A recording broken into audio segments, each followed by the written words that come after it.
40% de perte d'activité pour l'ensemble des Outre-mer depuis le début de la crise Covid, c'est sans précédent. Cette estimation du Sénat est en dessous de la réalité du désastre économique en ce qui concerne la Guyane, où l'état d'urgence sanitaire est prolongé jusqu'à fin octobre.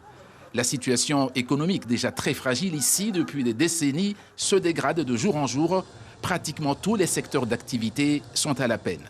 On sort d'une crise de 2017 où il a fallu pour la plupart des entreprises 3 ans pour se remettre en selle. 3 ans. Et là, il y a la crise sanitaire qui vient. La crise sanitaire a fini d'achever certaines entreprises.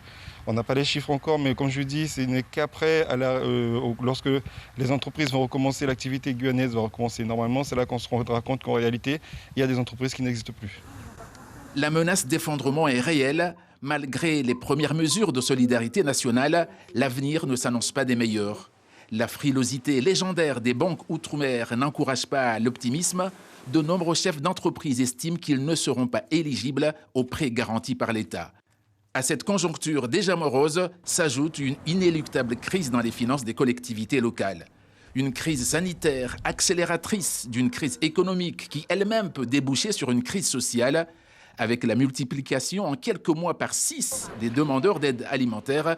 Médecins du Monde évoque même une possible crise humanitaire en Guyane.